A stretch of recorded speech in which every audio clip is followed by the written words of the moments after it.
Well, we told you about that conversation we want to have, and mainly related to what is going to transpire within the NPP on June 20 when it decides to elect parliamentary candidates for the next election, 2020.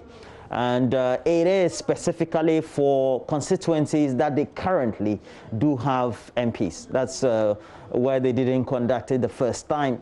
And we have the main man, the man who occupies that office to make sure everything is right and well organized and tracks all the related issues for the party for elections. Director of Elections, Evans Nimako, is a regular on the show. We're privileged to have him. And Evans, good morning to you. Good morning. You're welcome. But Mr. Nimako, straight away, let's go through all this process. What usually is the process until now, or has been? Well, thank you very much. Let me greet your viewers. The arrangement of the party has been that when we are electing our parliamentary candidates, we have constituencies meet at a center within the constituency. Delegates will congregate. The normal delegates are polling station executives, electoral coordinators, council of elders and patrons will nominate 5 people each. And if there's any foundation member within the constituency, the person is also accredited as a delegate to the conference. But in view of what Ghana is going through, the leadership of the party and Freddie Blay Wasimau, National Executive Committee has directed that the party, instead of congregating at a constituency center, will now have a congregation of delegates in electoral areas within the constituency. So all delegates from polling stations will congregate at an electoral area center to conduct the conference. So in effect, we've decentralized the conduct of the constituency delegate conference to ensure that you observe the necessary protocols under the COVID-19 management. So that's what is going to happen on 20th when the party meets to elect. Before you continue, how is that different from what transpired in the past? As I said, in the past, you have all the delegates within the constituency congregating at a center, a defined place, to come together to elect, so to speak, as the agenda for the conference. But in view of these challenges, delegates will now congregate within their electoral area. And the Electoral Commission has defined electoral areas which compose of polling stations.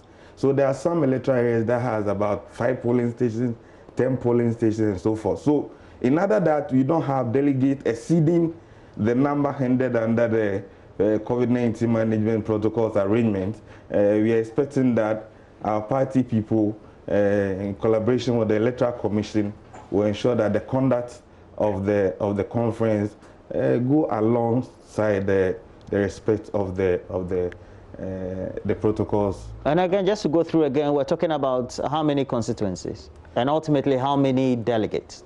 Okay, the arrangement is that we have 169 constituencies with sitting members of parliament. But the case of Ayawaso West Ogun, we had a by-election candidate who is doing so well. So the party, in its own arrangement, which is normal, I mean, the convention is that if a by-election MP, we don't subject you to the next elections. You are presented as the next candidate, unless something untoward happened. So we are going to go into this primaries for 168 constituencies. And in the 168 constituencies, the General Secretary has been directed by the National Executive Committee to issue the list of aspirants who have been recommended by National Executive Committee. So until that list comes out, in the party's rules of engagement, it shouldn't be discussed. But what I can inform you is that we have about 171 aspirants going into these elections. For 168 slots? For 168 slots.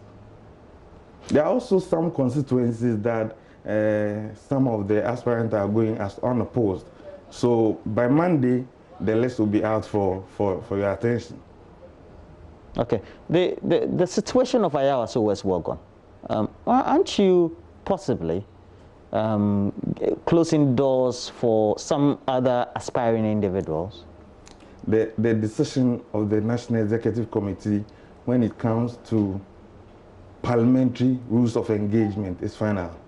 And it's being the party's convention that by-election candidates who win elections are not subjected to primaries and other contests before a major election, unless something untoward happens. And we think that let's say even the MP is doing very well, promoting parties' interest in the constituency and supporting government in parliament. Okay, so let's assume that the NPP just assumed office in 2017, and there's a by-election in 2017. That's the same convention that applies? It follows the same convention. As I said, unless something untoward happens. What is untoward? Well, you wouldn't know. I mean, we are human. In the same way, a vacancy may be created in parliament that will cause for a by-election. You wouldn't know. Something could happen. Beyond the vacancy, I'm talking about a phrase you use. She's doing well. So let's say the person elected in the by-election after you transition into office in 2017, there's a by-election, the person is not doing well 4 years on or almost 4 years on. That's a whole term. The convention still applies. Our MPs are product of our party. They are monitored. They were sponsored by the party to be in parliament. And so if your actions and inactions do not conform with the arrangement of the party, the necessary decision will be taken by the National Executive Committee. Do I take it that the party then considers that phrase, doing well, in also preferring or offering privileges to individuals who either want to again contest as sitting MPs or otherwise? We don't impose. We don't. But our MPs are assessed by the party. The party in parliament has leadership. And so before you get to leadership, you would have endeared yourself to serving the party in your constituency at the regional party and national. So as I said, you are monitored over the phases. And if your actions conform very well with the dictates of the party, with the party's rules of engagement, you are also given some privileges. All right, we'll come back. So I think you will not be surprised that somebody like Brian Champong, Kojo Ponkroma are going unopposed. No. In other constituencies, don't worry, we'll come to that point. You will open up for Mr. Evans-Marco, relax on that point. So let's get the modalities right, okay? Okay. Now, so for each electoral area, averagely, we're going to have how many delegates? Averagely 30. So it makes it easy for social distancing. Sure. Okay. For each of the constituencies, averagely, how many electoral areas do they have? Oh, we are looking at between 30 and 40. In each constituency? In each constituency. Okay. The ways by which they can vote will be within which period of the day? The National Executive Committee directed that voting will be between the hours of 7 a.m. and 1 p.m. And because the numbers have been reduced, it is expected that voting will not take that long time. We are still liaising with the Electoral Commission to help with the conduct of the party as stated in the Political Parties Act. We are in touch with the security services to ensure that security is provided. And all necessary protocols will be observed.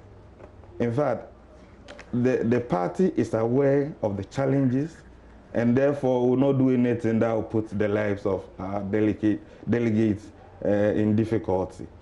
The decision of National Executive Committee is that when the list is published, our members will take it as the decision of the National Executive Committee. And mind you, all those party members who were bold to have gone through the process have signed an undertaking that they will respect the decision of the National Executive Committee.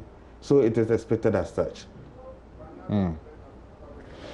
Now, other individuals, other party, based on that phrase you have used earlier, doing well, that the party has been able to negotiate with some individuals in some other constituencies to be able to go unopposed?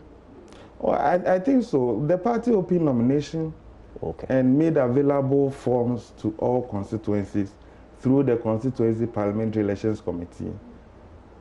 The directive was that no individual should be denied access to the forms, and it happened across. So at the close of nomination, some people in some constituencies were going solo.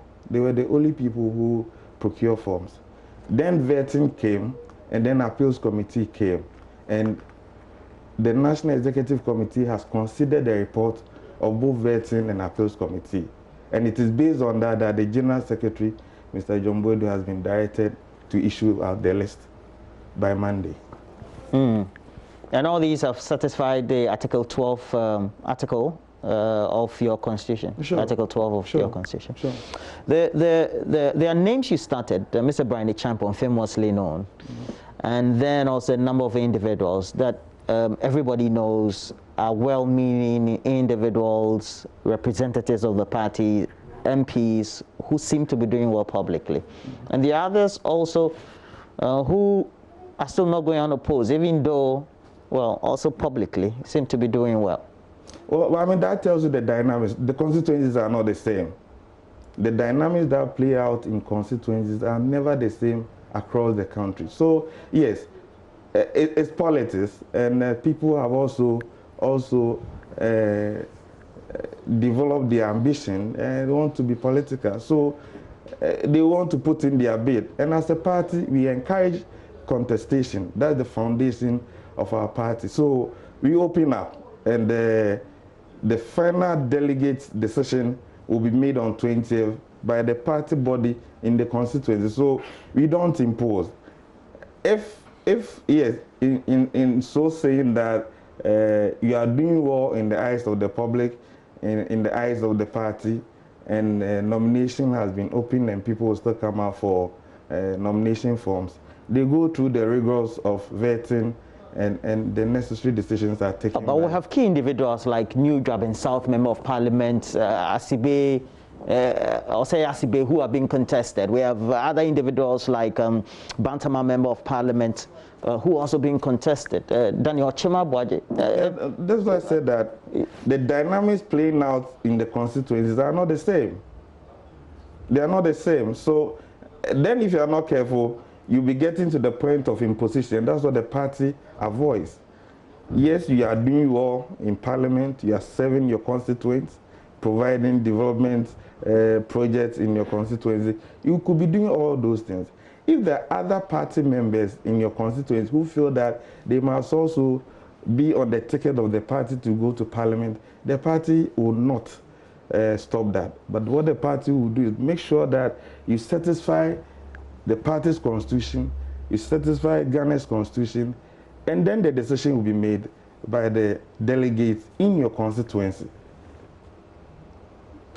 The country needs strong individuals who can contribute in the legislature, right? Sure. Okay, and the party believes that as well. The party believes Why is it that you don't diplomatically try to protect some individuals? For example, there are first-timers who have been there are some experienced MPs, everybody knows that, and the party just looks like sitting aloof. And we are not sitting aloof. I mentioned to you that the party thrives on contestation. Mind you, I mean, our president, who is doing so well, offering leadership, when he was the candidate in Ebuakwa South in Eastern Region, was contested in all his elections.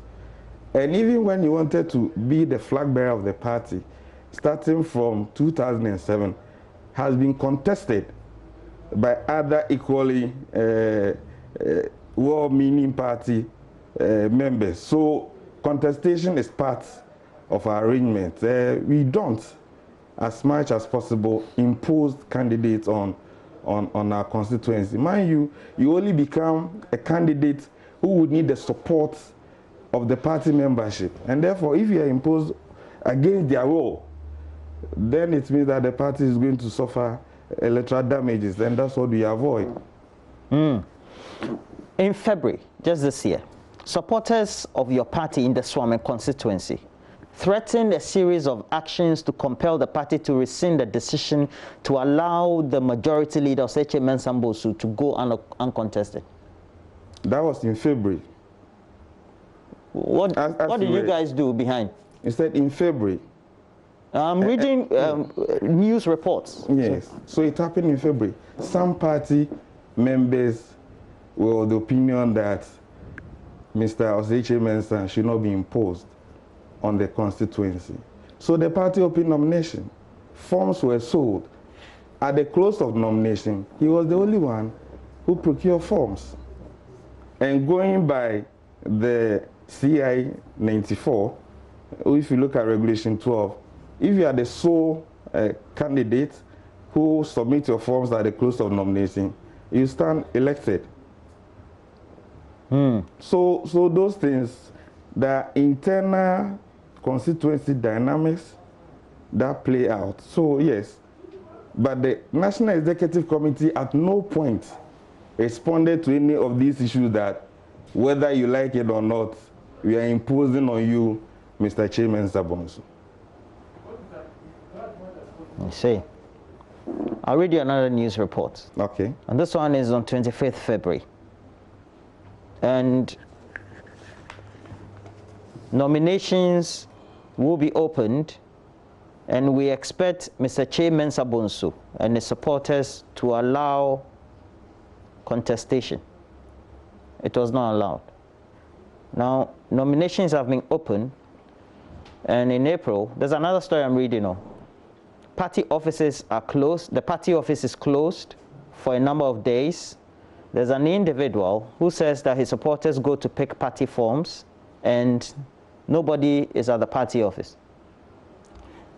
I mean, yes, I mean, it's politics, and there will be local dynamics, as I said earlier.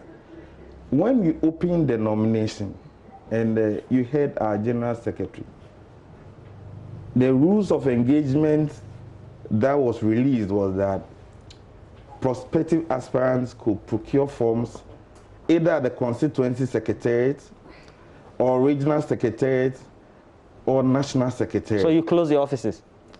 In event that or you vacate the offices? You visit the constituency office and it is closed, you have every opportunity to go to the regional office or come to the national Those are the local dynamics. I'm saying that I don't know what happened that this individual will say that visiting the constituency office, it was closed. It wasn't run by just the constituency executive. We put together the constituency parliamentary elections committee, and it was chaired by chairperson of the council of elders in the constituency, somebody who has endeared himself in the party and knows the mood and dynamics and appreciate the party's philosophy, and will not at any point in time put in an action that will show a preference to any candidate. So yes, these reports may be coming up. You only mentioned that it happened. I don't know who it is attributed to. I don't want to mention it. But I can assure you that... I'm sure you are well aware. Now let's go to New Joburg South. It's again the constituency of Dr. Makasibe Yeboah. Yeah. He was your shadow finance minister of a way. Yeah. I mean, if I have to use the British term, when you were in opposition.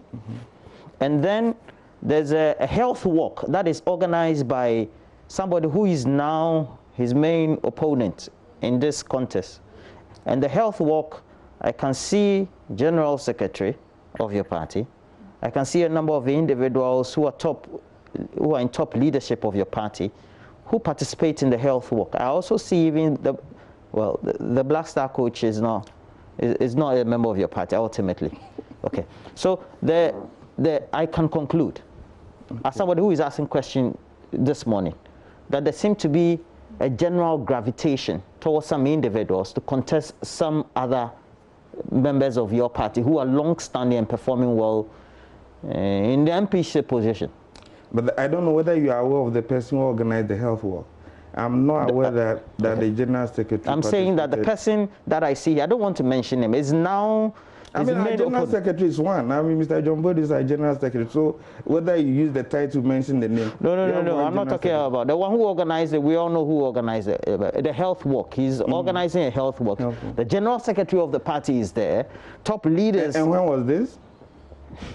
Which date was that? This was in September. My brother, let's proceed. I mean, I think that as a party, we put in place enough mechanism to ensure that the party is managed very well to provide leadership. And so our focal objective now also is to support Nana Addo Dankwa Akufo-Addo's government to provide the necessary leadership and developmental arrangements to move Ghana to another level.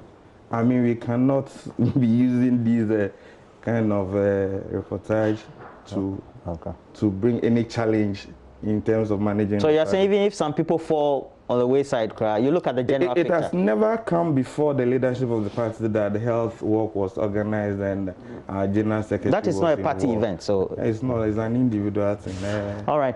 So following these concerns that have been raised in this news report I've cited over the period, it means that people had grievances. Do you have any individual who has filed complaints with? Do you call your disciplinary committee? Yeah, we have disciplinary committee. Grievances. We have disciplinary committee. It's a standing committee of the National Council of the party. It is chaired by Grandma Elizabeth Ohene. We also have conflict resolution committee, which has always been chaired by Chief of Staff, Madam Frema Osopari. Oh, who, by the way, is celebrating her birthday today. Yeah, Mama, happy birthday. You've always been like the Esther in the Bible. Yeah. And it is our prayer that you live to see all your aspirations come true. So please, for us, all these issues, we are human.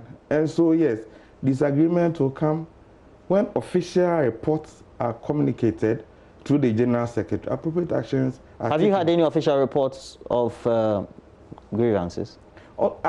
If we are asking in reference to the primary, this ongoing process to conduct our primaries, yes, some people submitted petitions to the General Secretary to be forwarded to the National Parliamentary Appeals Committee, which was chaired by Mr. Peter McMahon, our former chairman, 2016 campaign manager, and still 2020 campaign manager. It tells you. It was supported by Dr. Dokufo, S.K. Boafo, Mantilizi, Madam Cecilia Abdandapa, other leading members of the party in that committee. So there were in-house discussion with all the aggrieved people, and it is expected, and they appreciated that the final decision will come from the National Executive Committee. And so by so doing, the General Secretary will issue the decisions from National Executive Committee, and it is expected that all aspirants will accept the final decision. Okay. So there are petitions, yeah, but there petitions were received. Okay. Petitions were How many petitions were received? I think I can talk of 78. Some by people who were not recommended by the vetting committee, and some by others who feel that people who had been recommended by the vetting committee has some issues to discuss, and that has gone on, and we've gone past that phase. That allowed the national chairman to call for the National Executive Committee to consider both reports from vetting committee and National Executive and the Appeals Committee. When are you going to conclude with that as a party, so that those who have raised those petitions, put in those petitions, they will have some finality before this is convened? Once the National Executive Committee comes out, that's the final. When is that? We've done that already. Oh, okay. You've thrown the 78 petitions in the trash bin. No, not that. I mean, within the 78, considerations were given. So some individuals who were not recommended by the vetting committee, the appeals committee recommended to NEC that their issue be reconsidered. And I'm saying that once the report was considered by a National Executive Committee, which the JS will issue out, it is deemed that the party has spoken. And all well-meaning party members must also accept the decision of the National Executive Committee. Our constitution is clear that party members must be openly and publicly defend and support the decisions of the party at all times. And we've been advised that it's better you use your energies to support the party to be in government than to use your energies, waste it, and help a party to go opposition, like you have Mr. Seydou Ketia in opposition. He's working so hard, but then in opposition. But I think he's working hard to be considered as the running mate, and he deserves it. He has worked so hard for the party. I would want you, crave your indulgence, if you have the list of the 170... The list of? The contestants. Oh, 371, I think. Huh? 371. 371 contestants, okay. If you have a breakdown of those going unopposed, aspirants, etc., and you take me through, I'll be happy. I'll crave your indulgence that you have that immediately on Monday. All right. But there are key important issues that we have to look forward to. I have to ask your good self, how has coronavirus then thrown out of the woods or out of line or out of gear what the intended plans were? Then how you had to adjust? Yes, although intents and purposes, our primaries would have been held on April 25, 2020. But because of Corona and then the lockdown, we had to go through the observance of the protocols. The party decided that we reorganize. So the arrangement is that today is on the 6th, on the 5th of June. We have only 15 days to do our primary. That tells the shortness of time.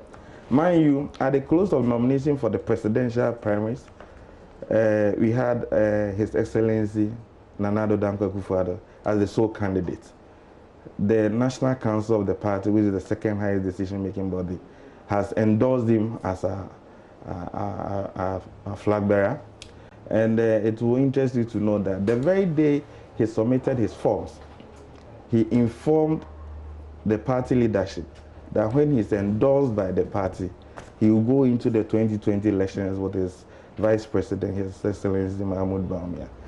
And last Thursday, it was a very delightful sight to watch that he's thanking the party for allowing him to go into the elections with his Vice President for the 4th time. They were in there 2008, they were there 2012, 2016, and going into 2020. It tells you the working relationship between the two. And I think I'm not surprised. That's how Ghana is receiving this kind of commendation across the globe. It's been tough. We've not been able to respond to all our pronouncements looking back 2016, but we are still working hard. And we know that with unity of purpose, the new Patriotic Party under Nana Addo Dankwa Akufo-Addo will provide the necessary leadership for Ghana to move on to another level. The ultimate decision then is that he is going unopposed. I'm talking about the president. Yes. Okay, so what do you call it? Popular acclamation? It's acclamation. So it means leadership will come out with the dates and a program for constituencies to meet to do the acclamation. Okay. Mind you, we've expanded our electoral base, our delegate base for the selection of our flag bearer. All polling station executives are delegates to the conference. Then we have over 33,367 polling stations. Then multiply that by 5, it tells you that number. We have about 6,200 electoral areas. We have all constituency executives, 17 of them, all regional executives, past executives, current executives. So the delegate numbers for the selection of flag bearer is huge. So normally it is decentralized. So we're going to do same, and they will meet and acclaim the president. It will be during coronavirus. Or because that is... The arrangements will be pronounced, but it will not be different from how we're going to conduct the primaries for our parliamentary candidates. Okay. So the acclamation means that they'll still go and cast the ballot? No. In our party constitution, it will mean that congregation of delegates and the Congress, which is convened by the national chairman and supervised by the Electoral Commission. So that will be done. So my question, before we go for a break, is that how are you intending to do this in this new normal way of living? The issue is that we are only going to get this done at electoral area level, but it's the traditional way of voting where there are contestations. Where it is an acclamation, still it will be at the electoral area level for delegates to congregate, observing the social distance protocols, and then it will be done. Wow. But they will have the EC present to ensure that we satisfy the Political Party Act. Well, wish you all the best, sir. And I know that when we call you, you would always give us the privilege to interact with you the first time. At all times. All right. So, Evans Nimako. And Mr. Evans Nimako is Director of Elections, the New Patriotic Party. And I wish you the best for the day. All right. But look, let's move on. We told you about live interaction we want to have with you. You go onto our social media pages, they will be there. We're talking a meeting ID for Zoom, and it is going to be on your screens, but let me just run that by you. 9724668453. That's the meeting ID. Now let me again go over it. 9724668453. Please, last chance, write it down. Meeting ID for our Zoom conversation, 9724668453. And then we have a password, just in case you want to interact and you're getting these difficulties asking of a password. The password is 285061. 285061. 285061. And we're just asking you, how do you intend to live the new normal after the restrictions? And that was from the president's last address. Churches, some say they will go and have prayers, some say they'll go and congregate, some say they won't. But how are you looking forward to that? If you are a guardian or a parent having your child to go back to school because that child is on the last year of exit of school, university, senior high school, how are you coping with that? What decisions do you intend taking? And how are you generally living the new normal, whether in your work life, etc.? Join us, and we have this ID and then the passcode or the password right on your screens. It promises to be exciting. Gifty and Rapia is taking you through all that great conversation. I know you're going to enjoy it, and you'll contribute significantly to this. But we're taking a break. When we come back, we'll have a lot for you.